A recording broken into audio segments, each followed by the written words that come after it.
Hey everyone, Mark and Steve here. Before we get started today, we want to let you know about Dare to Connect, our new online interactive video platform. For less than the cost of a therapy session, you and your spouse get live access to both of us 3 times a week. Each 30-minute live group support session provides interactive mentoring and healing for addicts, spouses, and couples. If you're loving our podcast and our unique style of bringing you recovery, you're going to love Dare to Connect. To learn more, go to daretoconnectnow.com. We're looking forward to seeing and working with you.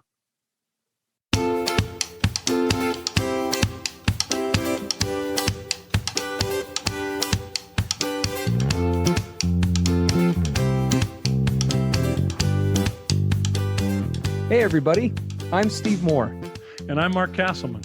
We know the pain and heartbreak of porn and sex addiction. And we know the triumph of breaking completely free. Every day, we help our clients find hope and healing. Join us in the fight to take back your life, your marriage, and be stronger than ever. This is the PBSC Squared podcast.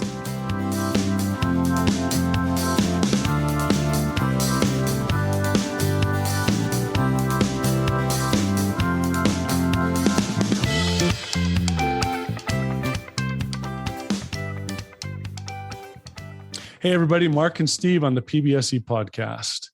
So, hey, forewarning about today's episode. This is not going to be one of our typical episodes. This is going to be pretty heavy, autobiographical on my part, because we want to talk about something that we call the abuse cycle. Yeah. And the reason we want to talk about it is we're going to talk about it in part one, is how the abuse cycle really is connected to the addiction cycle. Why we get involved in addiction in the first place, why we turn to these outlets that dominate our lives. And then in part two, we're going to talk about how this whole abuse cycle affects the spouses or partners of addicts, and how partners, what it's like to live with somebody who's been through an abuse cycle and now is in addiction. And then also oftentimes those spouses have experienced their own abuse. And how that becomes like this, it's a double whammy, right? It's a mountain twice as high. But let's look at this abuse cycle part one. And I want to quickly share a little bit about my story. So I never knew my biological father. It was kind of a born out of wedlock shotgun wedding kind of scenario. And the marriage only lasted about a year. And there's sort of cloudy mysteriousness about what all happened. I never have been able to have my mom really tell me, because she has her own really horrific abuse that she grew up with. And so she doesn't like to visit or share these things because of the extreme shame of it all. And you can only imagine as a mother, and knowing what your son, your little boy was subjected to, how absolutely horrific the shame and the guilt would be. And she bears that to this day. And just as I start to share this, just know that today my mother is one of my heroes. What she went through and how she was able to hold it together as well as she was with myself and my 4 sisters is nothing short of miraculous. So it's important to know that out of the gate. So biological father gone. Marriage number 2 for my mom ended up being an extremely abusive, psychopathic, homicidal individual. And I don't say that lightly. We do know today that he was at least responsible for the murder of at least one person and many other attempteds. So here I am, probably 2 years of age, and imagine living with that kind of an individual, this man.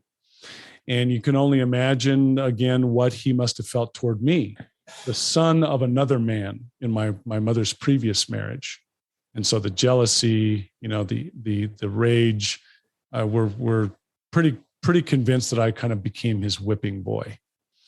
And later MRIs and medical investigations showed that I probably had like one side of my face crushed, from the fists.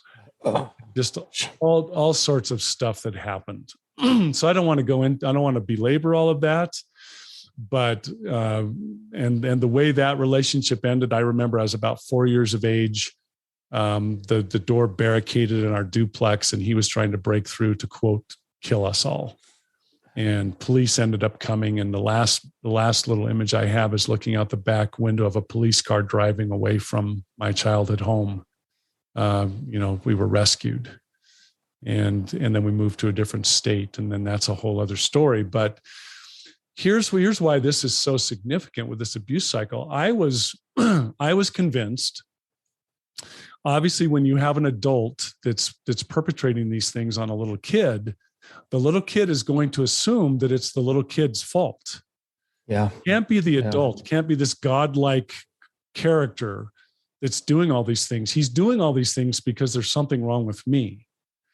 And of course, the abusive adult will often tell the little kid or the teenager or whatever that it is your fault, right? You're a piece of crap, you're a loser, you're pathetic, you're whatever. And so there was tremendous verbal abuse, emotional abuse, which was coupled with the reinforcement of the physical abuse. It's kind of the perfect storm to reinforce ideas about your identity that you then carry with you through the rest of your life. Yeah. So I was convinced that I was the problem, that I was worthless, pathetic. All I deserved was to be beat on and to be abused and kicked around and cast aside. And I carried all that through my childhood and teen years. So imagine having that kind of hole in the soul, so to speak. I kind of think of it as a bucket with 1,000 holes in it, and you're trying to fill it. And then on top of all that, I also had all of the manifestations of mental illness that come as a result of abuse. So the depression, the anxiety. I had severe OCD. I had Tourette's syndrome. I'm sure I was bipolar, though they didn't have that diagnosis back then. So all of these ways that this stuff is manifesting, and you're just trying to do the best you can. You're just trying to cope, survive, stay alive, continue on with life. And so I was experiencing all of that. And then here comes age 13, when I hit puberty and discovered masturbation and climax for the first time. And I'm telling you, the very first experience, that was my savior. I felt something good for the first time. And now couple that with pornography, where these airbrushed, beautiful, perfect, women in images, which are only reserved for the truly worthy, for the truly awesome, for the sports stars and the rock stars, and only the people with great value are paid attention to by those kinds of women. And now in pornography, they're paying attention to Mark. Yeah. I'm wanted. I'm desired, right? These gorgeous people are there privately disrobing only for me. And all of that started filling my bucket of holes for the first time in my life. Yeah. First time I felt valued. For the first time I felt like I had worth. So that's kind of a short version of all that. And please, everyone listening, please, I'll say please 100 times. Do not mistake what I'm saying as an excuse for my addiction. I am not trying to make an excuse at all. But I am trying to say that I'm offering an explanation. Yeah.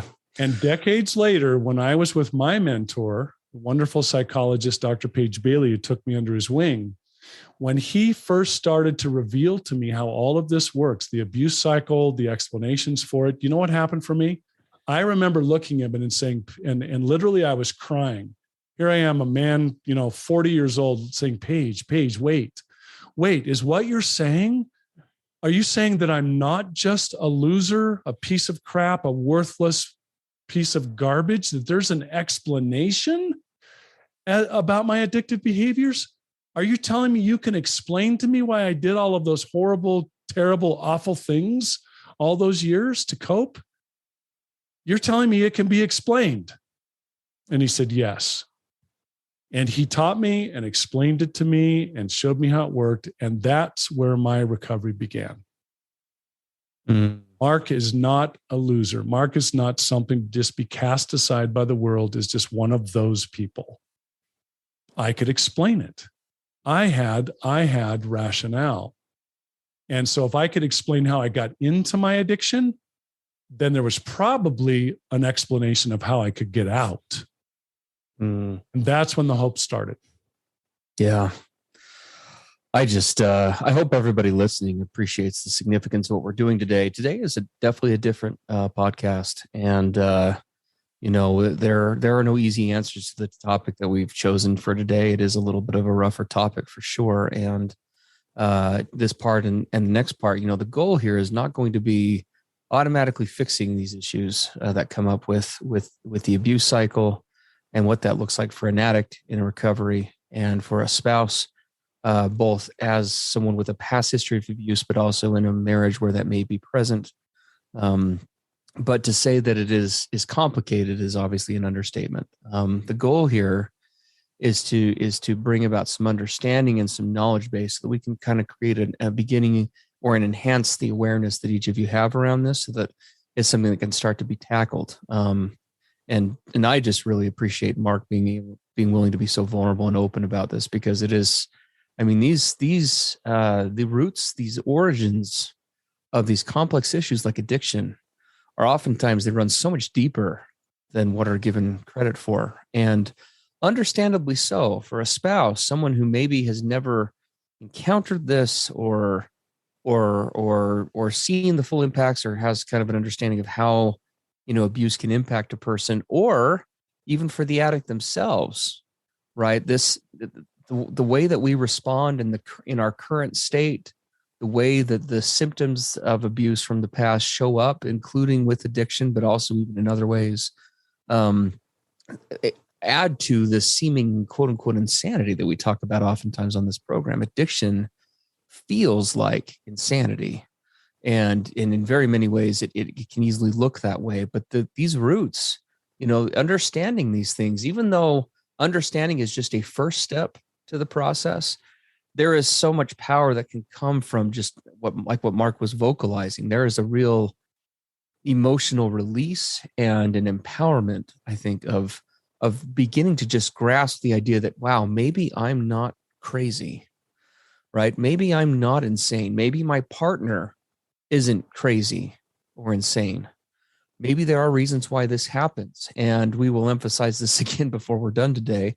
These are not excuses, okay? We want to be clear. This is not a podcast about, hey, if you've been through, abuse, if you've been put through this abuse cycle multiple times, if you've endured, a sufficient amount of horrendous, horrible things, then, that makes addiction an excuse. We are always in control of our faculties as they are today. And it is always our responsibility, because no one else can do it, to make changes, to be able to show up in our relationships and with ourselves and with our families and our loved ones, and to connect with others.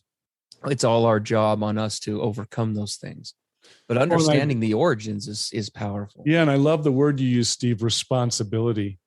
I'm just going to tell everybody listening, the word responsibility was one of the most shaming words imaginable for me for much of my life. Every time somebody was said, Mark, you're not responsible, or you need to be responsible, or you don't accept responsibility, it would just shame me to my core. And I was trying. And every time they would say that, I was, yep, you're right. I'm just an irresponsible loser. The problem was, because I didn't understand the origins, because somebody hadn't helped me to get in tune with and tell my story and understand and explain to me why it had led to the behaviors that I had engaged in, the harmful, destructive behaviors. I wasn't able to respond because I didn't know what I was responding to. It's important that you take the word responsible and hyphenate it. Response able. Are you response able? For much of my life, I wasn't, because I didn't have the facts, the stories, the origins. Nobody taught me the skills or the tools. I didn't know what I was dealing with. I was just surviving. I was coping. I was trying to stay alive. But then when all this came out and somebody took me under their wing and explained it all, now suddenly I began to experience what it means to be response able. Yeah. Oh, I am able to respond in this moment to what I'm feeling, to what I'm experiencing, to the choice I'm about to make. I can be response able. That was a huge breakthrough for me. Mm-hmm. There were a lot of things that had to happen for me to gain that response ableness. So that's a very important thing I want to point out. The other part I want to make sure I say before we go any farther is, when you hear my story, please don't take abuse and start to put it on a measuring device. Yes. Well, I never went through anything as severe as what Mark's saying. So therefore, my situation must not be valid, or you can't explain it because mine was less. It's really interesting. I've been in some groups where there are guys like me that will explain, share some really horrible abuse stories. The ones in the group that sometimes will feel the greatest shame are the guys who will say, well, I had kind of an idyllic childhood. I didn't have any of the things that you're describing. So therefore, I must be the biggest loser of all in this group because I have no excuse and no reason for my addiction. Mm-hmm. Right? Do you see the danger with putting this abuse cycle or trauma on some sort of a scale that says, well, yours is justified, Mark. So yeah, we can understand why you fell into addiction. But John over there, you got no excuse at all, man. Your upbringing was awesome. Yep, absolutely. You got to be really careful with that. No, for sure. And the origins piece of this is important as far as for lots of reasons, but not just the understanding of oneself or one's partner as we, take up arms to kind of work on and tackle difficult issues like addiction. But it also is important because understanding the origins can also help us work on the symptomology and better handle those things while we work on the healing side, because there's symptom management, right? And then there's the healing piece. And in some ways they have some crossover, but in other ways they're very separate, both for overcoming one's own traumatic past in tandem with overcoming something like an addiction. So yeah, Steve, talk about really quick the symptoms of trauma or abuse. When we may not know the seriousness of the origins, we may have, like I did, I blocked it all out. Somebody said, well, what happened to you? I said, I have no idea. It's a blank. It's black. Yeah. So what do the symptoms look like? Well, and probably before we even do symptoms, maybe we should walk back just a second and talk really quick about the 4 stages of the abuse cycle. Good point. That would probably be good because that'll help us kind of talk about the other piece here. Keep in mind, everybody, this is, again, just kind of a scraping the surface on this topic today. We do go in depth with topics like this, as you guys know. If you've been listening for any amount of time, our Dare to Connect program for addict spouses and couples, we meet 3 times a week, which gives us the opportunity to really go in depth with these different issues. You're able to ask questions. We're able to answer in interactive real time. We have new features that are rolling out with the program all the time, some really big ones coming in the next couple of months. So we would love to have you come check that out. You can take a look at a free 2-week trial on that at daretoconnect.com. We'd love to have you come over and give that a shot and see where we kind of take these things to the next level. But with regard to, back to these abuse cycle steps, it is important to be kind of acquainted with these, and then we'll talk about some of the, kind of the outcomes and how this does impact us. So the abuse cycle, it's generally understood that the abuse cycle is primarily made up of 4 main stages. Okay. And this applies to any relationship in which abuse is taking place. First stage is what we call the tensions building side of things, right? This is the Vesuvius prior to the eruption, right? One can almost feel, depending on their level of awareness, kind of the tension in the relationship, gradually increasing. People are becoming short with one another. Answers to questions are becoming more terse. People become more withdrawn, right? There's usually some sort of much like a tidal wave. I don't know if anybody knows this, but with an actual like physical tidal wave, before it actually will come and like land on a city or on a beach or whatever the case is, one of the signals of a tidal wave is that the water pulls way, way back into the ocean. Yeah, the ocean gets really shallow. Goes far back further than it ever would. And it's kind of a good analogy for this, because before that wave hits, it's like there's almost this total withdrawal of pieces of the relationship. And then eventually that tension builds to the point where we lightly term it the incident or incidents occur, where this is where the actual abuse happens. In a physical way, you can imagine what that would look like, right? Some sort of physical violence or attack. On an emotional side of things, which oftentimes happen in tandem, as is the case with Mark's experience, right? That there's that emotional and physical component working in tandem. This is where the explosion occurs, right? This is where the eruption happens. The one person, the abuser, right, responds in very erratic, very dangerous ways that can range everything from physical violence to emotional shaming to betrayal in other forms, right? This is where the chaos occurs and where the other person is essentially beaten down right? For a number of reasons by the abuser in a distorted way to either gain compliance or sometimes in a really warped, twisted way to even connect with the person. That's a story for another time as to how that works. But that's really kind of what the incidents look like.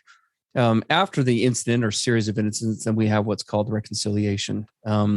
This reconciliation piece is kind of a couple of things usually happen here. The abused, usually this is where they enter sort of if they haven't broken free of the cycle, enter sort of a capitulation type stage, right? They will make promises or offerings to change. Oftentimes the abuser themselves will do the same thing. Look, I'm so sorry. I can't believe I did that, right? There's oftentimes a desperation for connection on the part of the abused. And Mark talked about this really well in his example. Yeah. Right? See, this is where it gets confusing for people who either see someone being abused or hear that they were abused. And they're like, why didn't you get out of there? Why did you put up with it? Why didn't you stand up for yourself? Why did you just sit and take it? Yeah. You have to understand that the abuser creates this sense of disconnection. It was very much the case for me. I can imagine myself as that little kid, being beat on and verbally abused and so forth, and then kind of coming back, trying to make up with my abusing stepfather. How can I measure up? What can I do for him so that he'll like me better? I must be doing something horribly wrong. So if I can fix this, right? If I take out the trash, he'll love me. If I shine his boots, then it'll be better. Yeah. Right? This whole feeling of I've got to reconcile. I've got to fix this rift or this gap. Yes. Right? Not only so that it doesn't happen again, hopefully, but so that this person can be pleased with me, so that I can have this connection. And there are lots of reasons why somebody in this situation might stay. Like in the case of Mark, when a child is abused, right there is a literal desperation. We're biologically wired to, we gravitate to the people in charge of us. We're vulnerable. We don't have anything else to cling to. Right. And so you combine that with our culture where we're, told, hey, honor your parents, they're the ones in charge. I mean, all those things come into play where the abused, for a variety of reasons, will stay. Right. And this, by the way, also happens even in adult grown up relationships and for sometimes different reasons. We're going to talk more about the spousal side next week. But the sad truth is that there are oftentimes spouses that will make a conscious decision to stay either out of a warped sense of kind of what we're talking about, wanting to connect, or even from a place of they literally feel trapped, either for financial reasons or other issues right at hand where, look, I want to go and maybe even I should go, but I can't. Right. Either emotionally, it's terrifying to leave this relationship for whatever reason, or I won't be able to make it on my own. Legal consequences. I might lose my kids. I just, there's lots of reasons why. So it's very complex. And then after that, we have the fourth stage, which is is referred to as the calm, or more commonly known as the kind of the honeymoon stage. This is where things seem, and this is oftentimes the main reason why people stay, because this is part of the emotional craziness of the abuse cycle, because things get so bad really in the other three stages, even though stage 4 is not accurately, I think in most cases, quote unquote, a good stage, because it feels so much more positive than the other three. There's really kind of a euphoric feeling around stage 4. Because the contrast of it, between it and the other three, you're just like, oh, okay. It's calm. Everything seems to be okay. Right. And it's still bad, but compared to the seventh circle of hell we were just in. Yes. Right. I mean, there's a real euphoria to it. And right? maybe that was the last time. Maybe that was the last time this will happen. Right. There's just all of this thinking that takes place with regard to that. And it should be noted on the part of an abuser, right? When they say that they're during that stage 3, when, I'm going to change, I'll do whatever it takes, I'm going to be better. Right. It's important to note that in many cases, those claims are actually very sincere. It's not always a manipulative tactic to keep the other person to stay.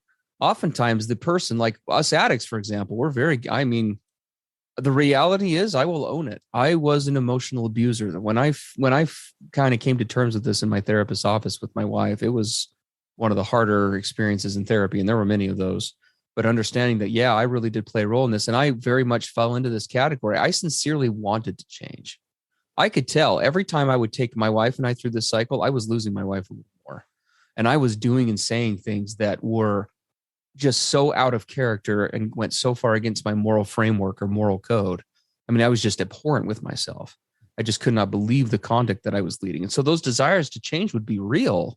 But the problem is this is a cycle for lots of reasons. And one of the reasons is people get into that calm stage or that desire, that reconciliation stage with the best of intentions, but without any additional tools or influence and without any understanding of where it's coming from in the first place, they are bound to repeat it. Exactly. You get stuck in the cycle. Yeah. And me too. There were many ways that I became an emotional abuser. Thank God I didn't become a physical abuser. Nor did I, thankfully. Because of what was done to me. I just had this determination into me that I would never do that. Yeah. But plenty of emotional abuse, plenty of verbal abuse that I would engage in on others. And usually it was because I was going through my own stuff with regard to my abuse, right? The abused easily become abusers. Yes. And many times we can't explain why. I was a pretty calm, go along to get along, peaceful, easy guy until Mark lost his temper. Mm-hmm. People go, whoa, where did he come from? Whoa, Mark lost it, right?